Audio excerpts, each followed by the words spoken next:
आज हम बात करेंगे मुलेठी की खेती के बारे में।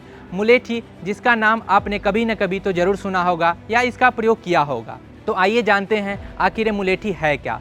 मुलेठी एक औषधि पौधा है जिसके जड़ का प्रयोग स्वास्थ्य लाभ के लिए किया जाता है। तो अब हम जानते हैं मुलेठी से क्या क्या स्वास्थ्य लाभ होते हैं। तो मुलेठी का प्रयोग आमतौर पे सर्दी, खांसी, जुकाम जैसे समस्याओं से निजात पाने में किया जाता है। इसका प्रयोग कोलेस्ट्रॉल लेवल को कम करने, अपने पाचन तंत्र को मजबूत करने में और इसके अलावा हम अपने रोग प्रतिरोधक क्षमता को भी मजबूत करने में मुलेठी का प्रयोग करते हैं। मुलेठी प्राकृतिक मिठास प्रदान करती है जिसका प्रयोग हम चाय में भी करते हैं, जो हमारे तनाव को कम करने में काफ़ी मददगार साबित होता है। किसानों द्वारा आमतौर पर पूछा जाता है कि क्या मुलेठी का प्रयोग पशुओं के स्वास्थ्य लाभ के लिए भी किया जा सकता है। तो जी हाँ, मुलेठी का प्रयोग पशुओं के रोग प्रतिरोधक क्षमता को बढ़ाने, एसिडिटी जैसे समस्याओं से निजात पाने के लिए भी किया जा सकता है। आमतौर पे आप जो रेगुलर दवा का प्रयोग करते हैं उसके साथ साथ मुलेठी का प्रयोग करते हैं तो आपके पशु का स्वास्थ्य सुधार जल्दी होगा। तो अब तापमान की बात करते हैं तो मुलेठी की खेती के लिए गर्म और शुष्क जलवायु काफ़ी उपयुक्त माना जाता है।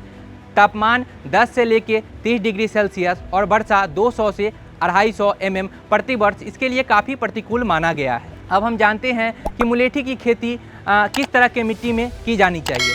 तो आमतौर पे मुलेठी की खेती विभिन्न प्रकार के मिट्टी में की जा सकती है, लेकिन बलुई दोमट और दोमट मिट्टी जिसका पीएच मान 6 से 8 के बीच में होता है, इसकी खेती के लिए काफ़ी अच्छा माना गया है, जहां इसका पैदावार काफ़ी बेहतरीन होता है। चलिए अब जानते हैं भारत में मुलेठी की खेती कहां कहां की जाती है।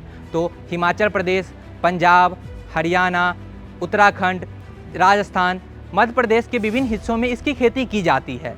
तो अब जानते हैं भारत में मुलेठी की कौन कौन सी किस्में उगाई जाती है। तो हरियाणा मुलेठी नंबर 1, जिसके पौधे की ऊंचाई 125 से लेकर 150 सेंटीमीटर होती है और यह 2.5 से 3 साल में कटाई के लिए तैयार हो जाता है। बात करें इसके उत्पादन की तो 30 क्विंटल सूखे जड़ होती है। इसके अलावा जी गैलबेरा और जी इनफेल्टा जैसे किस्मों की भी खेती भारत में की जाती है। तो अब जानते हैं कि मुलेठी की खेती के लिए भूमि को कैसे तैयार करें, खेत को कैसे तैयार करना चाहिए। 3 से 4 बार खेत की अच्छी तरह से जुताई कर ले। अंतिम जुताई के समय 10 से 12 टन गोबर की गली सड़ी खाद को प्रति एकड़ के हिसाब से खेत में मिला ले। ध्यान रखें कि खेत में किसी प्रकार का कंकर, पत्थर, खरपतवार न हो।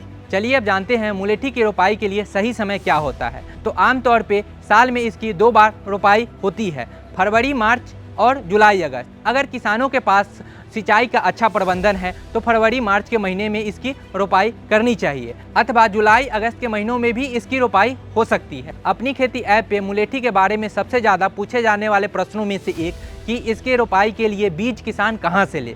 आप मुलेठी का बीज हरियाणा एग्रीकल्चर यूनिवर्सिटी से ले सकते हैं। तो अब जानते हैं कि मुलेठी में खाद कितना प्रयोग करना चाहिए। तो जैसा कि हम लोग जानते हैं कि मुलेठी एक औषधि पौधा है, तो इसमें हम लोग केमिकल फर्टिलाइज़र या जो उर्वरक है उसका प्रयोग नहीं करते हैं। जैसा कि हमने बताया पहले आपको कि अंतिम जुताई के समय 10 से 12 टन गोबर की गली सड़ी खाद को खेत में अच्छे तरीके से मिला दे। अब जानते हैं कि मुलेठी की फसल में सिंचाई कब कब करनी चाहिए। तो पहली सिंचाई मुलेठी के रोपाई के जस्ट बाद, उसके तुरंत बाद कर देनी चाहिए। गर्मियों के दिन में 30 से 45 दिन के अंतराल पे ज़रूरत के हिसाब से आप सिंचाई कर सकते हैं।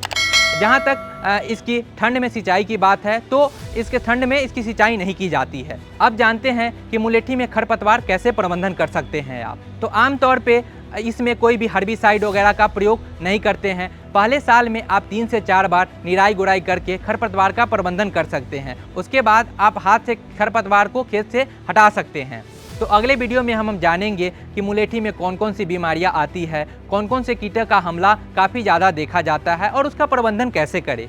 इसके अलावा हम जानेंगे कि इसकी कटाई कैसे करनी चाहिए, कब करनी चाहिए और कितना उत्पादन होता है। तब तक आप अपनी खेती के साथ जुड़े रहिए। धन्यवाद।